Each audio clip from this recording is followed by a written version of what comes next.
हाँ जी बेटे, नमस्कार। हिंदी कविता शिक्षण के तहत कक्षा 9वीं की ये प्रथम जो हमने कबीर दोहावली की है, उसमें भाषा बोध का ये तीसरी वीडियो के अंतर्गत आपको भाषा बोध का विषय मैं समझाने जा रही हूँ। इससे पहले आपको स्वर और व्यंजन के बारे में पता होना चाहिए कि हिंदी जो वर्णमाला है उसको 2 भागों में बांटा गया है। एक भाग है स्वर और दूसरा भाग है व्यंजन। यहाँ पर मैंने आप लोगों के लिए कुछ इस टाइप का चार्ट बनाया हुआ है, जिसमें आपको ये पता होना चाहिए कि कुल हमारे पास 11 स्वर होते हैं। स्वर वो होते हैं जिनको बोलने के लिए हमें किसी और की सहायता की ज़रूरत नहीं पड़ती, लेकिन अगर हम व्यंजन की बात करें तो उनको बोलने के लिए हमें स्वरों की सहायता की आवश्यकता ज़रूर पड़ती है। स्वर जिनकी मात्राएं होती हैं और व्यंजन क से लेकर ज्ञ तक सारे व्यंजन हैं। अगर हम बात करें प्रैक्टिकल की, तो अभी जैसे मैं बोल रही हूँ क को अगर आप सुने ध्यान से, क पीछे कौन सी आवाज़ आ रही है? अ। ऐसे ही ख मैं बोल रही हूँ, पीछे कौन सी आवाज़ आ रही है? अ। जब हम किसी व्यंजन के टुकड़े करते हैं तो उसके पीछे हमें स्वरों की आवाज़ ज़रूर सुनाई देती है। और स्वर हमारे पास कुल 11 हैं और इन स्वरों की मात्राएं भी होती हैं। अनुस्वार और अनुनासिक भी हम स्वरों में ही गिनती कर रहे हैं, तो हमारे पास इनकी संख्या 13 हो जाती है। तो ये जैसे ये हमारे स्वर हैं अ, आ, ई, उ, री और ए, औ, और अं। ठीक है। जो हमारा सबसे पहला स्वर है अ, ये मुक्ता है, ये खाली है, इसका कोई चिन्ह नहीं है। इन स्वरों के मात्रा चिन्ह दिए हुए हैं, साथ में मैंने ये लिखा हुआ है। आप सभी ये टेबल यहाँ से देखकर अपनी पक्की कॉपी में ज़रूर बनाएंगे, क्योंकि ये मात्रा वाले स्वरों के साथ साथ उनका मैंने वर्ण विच्छेद भी इनका किया हुआ है। आ का जो है मात्रा चिन्ह ये साथ में दिया हुआ है। इ इसका मात्रा चिन्ह, ई उसका मात्रा चिन्ह, उ मात्रा चिन्ह, ऊ मात्रा चिन्ह और रे। फिर इनका वर्ण विच्छेद भी किया मैंने। जैसे हमने क लिखना है तो क को वर्ण विच्छेद करेंगे तो क्या आ जाएगा? क प्लस अ। जब हम वर्ण विच्छेद करते हैं तो इनके नीचे हमें हलंत लगाना ज़रूरी होता है। जैसे क के नीचे हलंत लगा हुआ है, ये जो टेढ़ी लाइन है इसको हलंत बोलते हैं। अगर हम ये हलंत का प्रयोग वर्ण के नीचे नहीं करते और साथ में ऐसे ही प्लस का निशान डालकर स्वर डाल देते हैं तो हमारा ये गलत हो जाएगा, क्योंकि हलंत डालने से जो हमारा क है वो उसके भाग हो जाते हैं, टुकड़े हो जाते हैं, वो आधा हो जाता है। तो इसलिए इसके नीचे हलंत लगाना आवश्यक है। तो अगर हमें कोई कहे कि ये क लिखा है, उसका आप विच्छेद कीजिए, तो उसके विच्छेद क्या बनेगा? क के नीचे हलंत प्लस अ। का विच्छेद क्या बनेगा? का के नीचे हलंत प्लस, यहाँ मात्रा कौन सी है? आ की, तो हम आ लिखेंगे। यहाँ पर कि इसका विच्छेद क्या आएगा? क के नीचे हलंत प्लस कौन सी मात्रा लगी हुई है? ये वाली। इसका स्वर कौन सा है? ई, तो हम यहाँ पर इसका स्वर लिखेंगे। हम यहाँ पर मात्रा चिन्ह ना लगाकर साथ में स्वर लिखेंगे, मात्रा की जगह पर हम स्वरों का प्रयोग करेंगे। ऐसे ही की, क के नीचे हलंत प्लस मात्रा कौन सी है हमारे पास? दीर्घ ई, तो हम दीर्घ ई लिखेंगे। क प्लस ऊ क्या बन गया? कु। छोटा ऊ है तो कु। क के नीचे हलंत प्लस ऊ। ऐसे ही कु, क के नीचे हलंत प्लस बड़ा ऊ। क्र, र की हमारे पास ये दिया हुआ है वर्ण, क के नीचे हलंत प्लस री। ऐसे ही ए की मात्रा चिन्ह क्या है? ये ए, इसका मात्रा चिन्ह औ और ओ, इन सभी के फिर मात्रा चिन्ह दिए हुए हैं नीचे।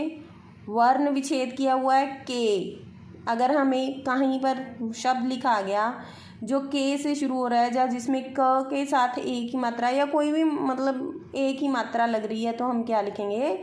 क के नीचे हलंत प्लस ए। ऐसे ही कै के नीचे क के नीचे हलंत प्लस ए, बड़ी ए।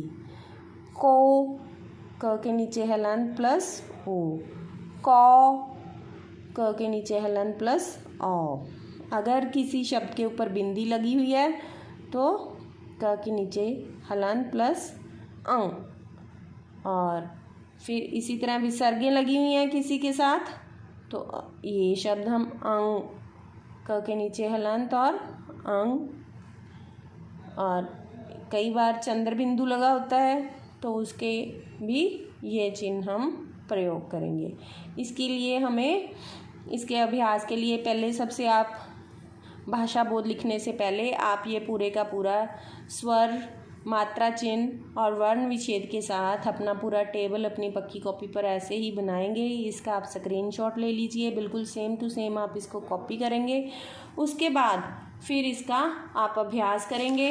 अभ्यास के लिए हम चलते हैं हमारे अगले पेज पर, जिसमें मैंने सभी चिन्हों का प्रयोग करते हुए आपको शब्द दिए हैं। सबसे पहले है हमारे पास काला, जिसमें मैंने आ की मात्रा का प्रयोग किया है। सभी मात्राओं का मैंने एक ही क वर्ण पर प्रयोग किया। इसका क के नीचे हलंत प्लस क के साथ मात्रा कौन सी लगी है? आ की, तो हम आ लिखेंगे। ल के नीचे हलंत, इसमें मात्रा कौन सी है? फिर आ की है तो हम आ लिखेंगे। इसके बाद किला, हमारा शब्द है किला। क के नीचे हलंत प्लस मात्रा कौन सी है किला में? हस्व ई या फिर छोटी ई, तो हम ई लिखेंगे। प्लस ल के साथ यहाँ मात्रा कौन सी है? अ की, तो हमने यहाँ भी आ लिखा। ऐसी कील, सेम हम इसके टुकड़े करेंगे। क के नीचे हलंत प्लस बड़ी ई और ल के नीचे हलंत प्लस अ। कुल, क के नीचे हलंत प्लस कौन सी मात्रा है? ऊ की, छोटे ऊ की, तो हमने छोटा ऊ लिखा। प्लस ल के नीचे हलंत और कोई मात्रा नहीं है इसलिए अ। अगर कोई भी मात्रा नहीं है किसी भी व्यंजन के साथ तो हम उसके साथ क्या लगाएंगे? अ, क्योंकि व्यंजन को बोलने के लिए स्वरों की सहायता की आवश्यकता अवश्य पड़ती है। अगर हम व्यंजन का विच्छेद कर रहे हैं तो पहला हम वर्ण स्वर वाला लेंगे, पहला हम वर्ण व्यंजन का लेंगे और साथ में प्लस का निशान डालकर जो भी मात्रा है या मुक्ता है वो हम इसमें स्वर का प्रयोग करेंगे। ऐसे ही कूल, क के नीचे हलंत प्लस ऊ, बड़ा ऊ, ल के नीचे हलंत और अ। कृपा, क के नीचे हलंत, री की मात्रा, री लगा हुआ है, प प्लस अ। उसके बाद है केरल, क के नीचे हलंत, मात्रा कौन सी है? ए की, छोटी ए, प्लस र के नीचे हलंत, कोई मात्रा नहीं है इसलिए अ। फिर ल के नीचे हलंत, कोई मात्रा नहीं है इसलिए अ, क्योंकि अ जो है मुक्ता है, इसकी कोई मात्रा चिन्ह नहीं है।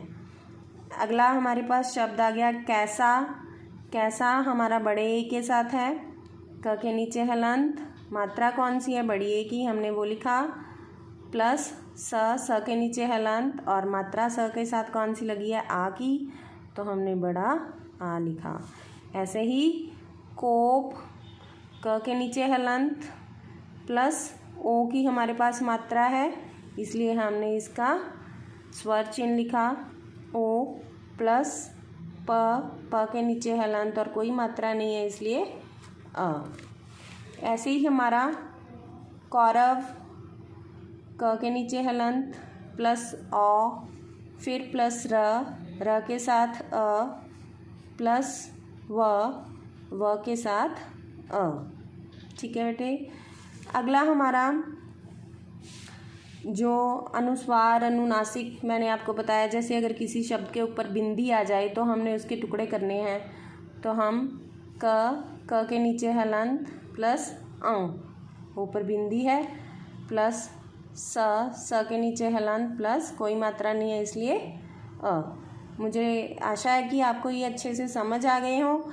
ये अगर कोई बेटे किसी शब्द में कोई वर्ण जैसे आधा पड़ा है तो उसको अगर हम लिखेंगे तो उसके साथ हम मुक्ता स्वर नहीं लगाएंगे, वो उसके साथ नहीं लगेगा।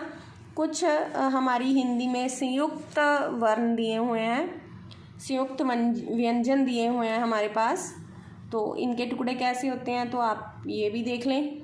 संयुक्त व्यंजन विच्छेद, जैसे क्ष, इसकी आवाज़ से ही, इसके साउंड से ही क्लियर हो जाता है कि ये दो वर्ण क और क्ष के मिलने से बना है। तो इसको हम टुकड़े कैसे करेंगे, क के नीचे हलंत प्लस क्ष क्षत्रिय, क्या बन गया क्ष, और यहाँ श षटकोण के साथ हमने इसके टुकड़े किए, क हलंत प्लस श।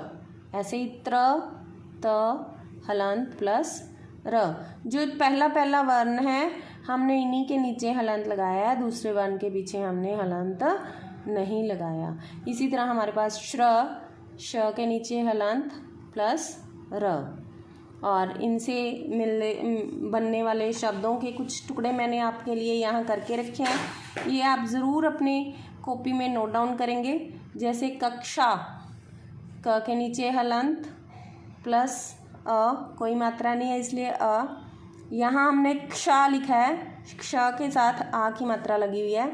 पहले हम श के टुकड़े करेंगे। क्ष के टुकड़े क्या हैं, क के नीचे हलंत प्लस श प्लस आ, क्योंकि मात्रा कौन सी है, आ की है। मेरे ख्याल में आपको समझ में आ गया होगा। उसके साथ ही पवित्र, प के नीचे हलंत प्लस अ, कोई मात्रा नहीं है इसलिए अ, प्लस व के नीचे हलंत प्लस मात्रा कौन सी है, व को लगी हुई छोटी ई की, इसलिए हमने छोटी ई लिखा, और बाद में लगा हुआ हमारे पास त्र। तो त्र के टुकड़े मैंने आपको क्या बताए हैं, त के नीचे हलंत प्लस र, त प्लस र प्लस अ। इसके हमारे पास 3 टुकड़े हो गए, त हलंत र प्लस अ। अगर कोई मात्रा लगी होती तो हमारा यहाँ पर स्वर जो है वो बदल जाता।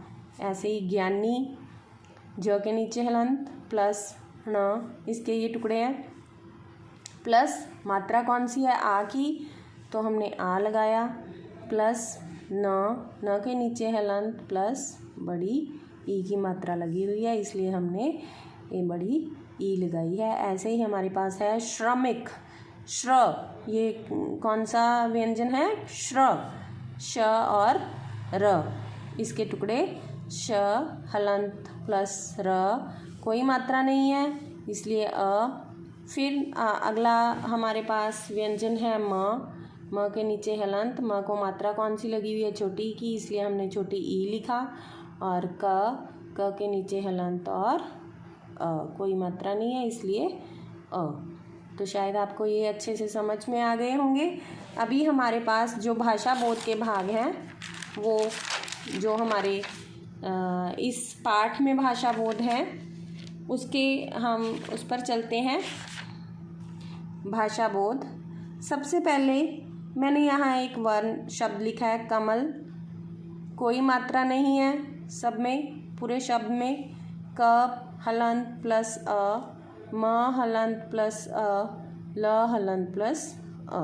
ऐसे ही हमारे पास वहाँ पर भाषा बोध में एक शब्द है अगला बराबर, ब हलंत प्लस अ, क्योंकि ब को कोई मात्रा नहीं लगी। उसके बाद र को आ की मात्रा लगी है इसीलिए प्लस डालकर र हलंत प्लस आ। फिर ब को कोई मात्रा नहीं है, ब हलंत अ, फिर र को कोई मात्रा नहीं है, र हलंत प्लस अ। तो आपको समझ में आ गया होगा। भोजन, अगला शब्द हमारे पास भाषा बोध में भोजन दिया हुआ है। भ के नीचे हलंत प्लस ओ, फिर प्लस ज के नीचे हलंत प्लस अ, प्लस न के नीचे हलंत लगाना होता है बेटे, न के नीचे हलंत प्लस अ। अगर कहीं भी हम हलंत नहीं लगाते, किसी भी व्यंजन के नीचे हम हलंत नहीं लगाते, तो इससे हमारा जो वर्ण विच्छेद है वो गलत हो जाएगा। तो हलंत लगाना ज़रूरी है। इसी तरह पंडित, पंडित में भी प के नीचे हलंत, और यहाँ पर देखो बेटे पंडित में बिंदी लगी हुई है ऊपर, तो हमने इसके टुकड़े में अंग लगाया है, अ नहीं लगाया। प्लस ड के नीचे हलंत, ड के साथ मात्रा कौन सी है, छोटी ई की, तो हमने छोटी ई लगाया। त के नीचे हलंत प्लस अ। ऐसे ही मैंने आपको बताया था, जब कोई वर्ण आपके पास आधा आ जाए, यहाँ पर म्यान में, म्यान आप देखो, म्यान में जो हमारा म है वो आधा है, तो हमने क्या किया, म के नीचे हलंत प्लस अ आना चाहिए ना बेटे, हमने यहाँ पर अ नहीं लगाया। अगर कोई भी वर्ण आपके पास आधा है तो उसके साथ स्वर नहीं लगेगा।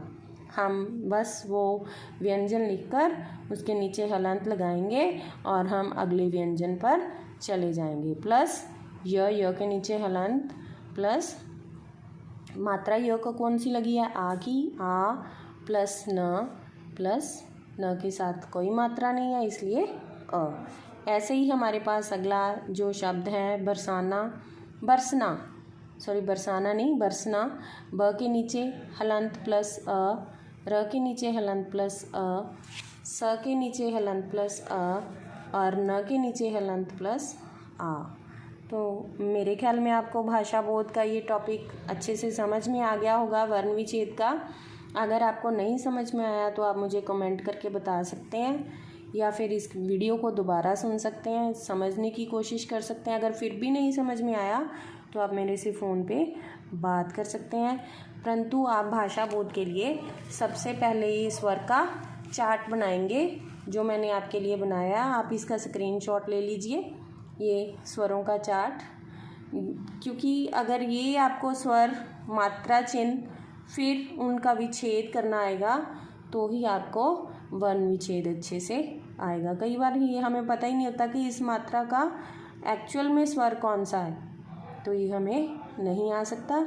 अगर आपको अच्छा लगे तो वीडियो को लाइक, शेयर और सब्सक्राइब करना ना भूलें, और अंत तक वीडियो को देखकर इसके आप नोट्स बनाएं, पक्की कॉपी पर लिखें अपनी पर, और अच्छे से इसको करने की कोशिश करें, क्योंकि हिंदी के पेपर में 9th क्लास में ये हमारे पास 4-5 नंबर का टॉपिक आ जाता है कि आपने वर्ण विच्छेद कीजिए, या वर्णों का विच्छेद दिया होता है, हमें एक शब्द बताना होता है, उसका एक शब्द बनाना होता है।